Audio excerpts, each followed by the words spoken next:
Well, took me way longer to get back to these than I expected. So anyway, after I finished the original 7 servants from Fates and Night, I wanted to go for the spin-offs. I mean, technically there are still Hassan of the Cursed Arm and Gilgamesh, but well, not really feeling like tackling those two at the moment, and I got requests to do plenty of servants from the spin-offs. Perhaps the most common one is Mordred, or Saber of Red, even though no one actually calls her that. Anyway, we are talking about this pile of daddy issues today.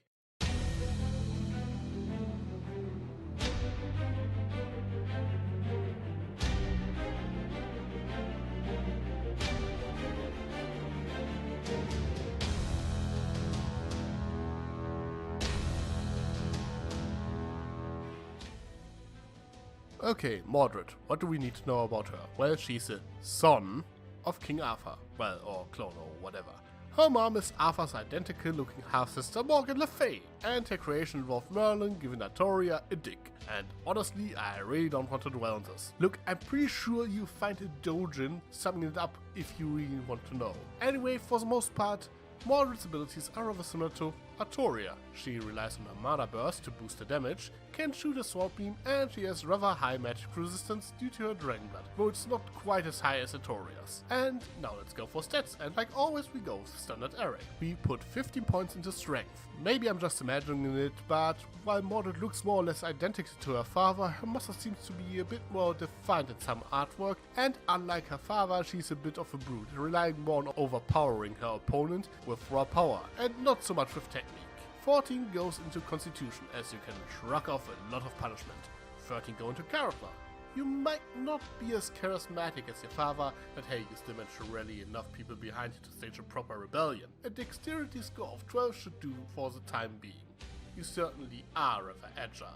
Your wisdom is a bit on the lower end with 10 points. You were sort of manipulated by your mother your whole life after all. And we dump intelligence with 8 points. I mean, no offense, but you are actually younger than you look due to some accelerated aging shenanigans, and your first instincts to deal with every problem is to smash it with your sword. Now, when it comes to race, there's a very strong case to be made that you should be a reborn, given that you are a homunculus clone of your father and stuff. But I think it works better if we give you the same race as your father, which would be variant human. Though, small side note, technically speaking you could flavor all servants to be reborn, but it would get old rather fast. As a variant human, you can increase 2 ability scores of your choice by 1.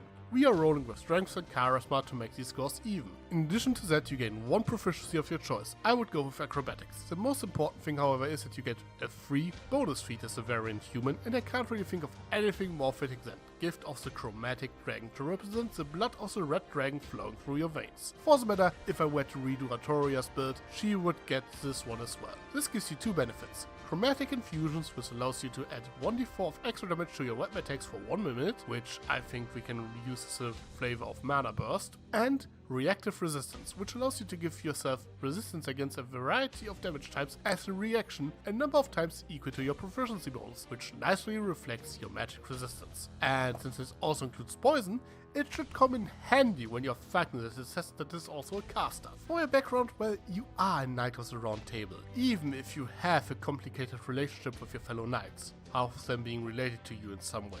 So I think Knights of the Order is the best fit. This grants you proficiency with Persuasion and either Arcana, History, Nature or Religion. Pick what you want, none of them are exactly a strong suit, but since the Throne of Heroes does provide her with quite a bit of knowledge, I would go with History. When it comes to classes, well, you are a knight, clad in very heavy armor, and you can mana burst. Unlike your father, you didn't pull out a magic sword out of the stone, so you don't get to be a hexblade. Instead, you start things off as a paladin. At level 1, this nets you Divine Sense and Lay on Hands and the weapon and armor proficiencies you'll need going forward. For your skill proficiency, I would pick Athletics and Intimidation. You're probably gonna use the latter more than Persuasion. Level 2 paladins gain Divine Smite, so congratulations, you have Mana Burst unlocked. For the matter, you would also get paladin spells, but yeah, this is Mordred we are talking about. She doesn't really do spells, so I won't really bother to list them here. Pick what you want, but we are only really here for the smites. In addition to that, you get to pick a fighting style, and I think I don't have to explain that we are picking great weapon fighting. I would definitely flavor Clarent as a great sword, and you want to hurt people as much as you can with it. At level 3 you gain Divine Health and you get to pick an oath. Well, and there are a couple of options. First of all, there's actually an rather old unearthed arcana that includes the Oath of Treachery. And since Mordred is the Knight of Treachery, it seems like the obvious pick, but the abilities granted by that subclass aren't exactly the most fitting for Mordred. Oathbreaker is in a similar boat, even when we ignore the fact that this subclass is intended as an NPC-only class. This leaves us with the Oath of Conquest and Vengeance. Pick what you want, but since I would assign Oath of Conquest to Saber Altar, and Mordred is at the end of the day a hero willing to put aside her own interests to fight the greater evil, I think Oath of Vengeance is the most fitting pick for her. You're welcome to discuss this in the comments though. As an Oath of Vengeance paladin, you get Channel Divinity, Abjure Enemy, and Vow of Enmity. The first one lets you scare the living shit out of a creature within 60 feet, and you certainly have a rather effective Death Glare. The latter gives you advantage on all attacks against a sworn enemy, like let's say your father. Also, if your DM lets you, you also gain Harness Divine Power from Tasha. This allows you to use your Channel Divinity to regain a spell slot so you can smite more. And you know what actually works rather well with Vow of Enmity? Well, Great Weapon Master, which is the feat you pick at level 4. Once you're at level 5, you get of course extra attack, because there's nothing like smacking your opponent twice per turn. Well, now that you are level 6, we look into multiclassing into Barbarian, because I think it's fair to say that Mordred has a hair-trigger temper and some anger issues, in particular regarding her father. Remember that I said that we don't really care this much about spells in this build? Well, now you can rage. And here's a fun fact, Divine Smite isn't a spell, so you can still smite while raging. Now, something I should note here is that you can in fact rage while wearing armor. You just don't get any benefits from doing so. Though if your bond level is high enough, Mordred might enter her 3rd ascension and shed her armor, cause she is apparently at her best when taking advantage of unarmored defense.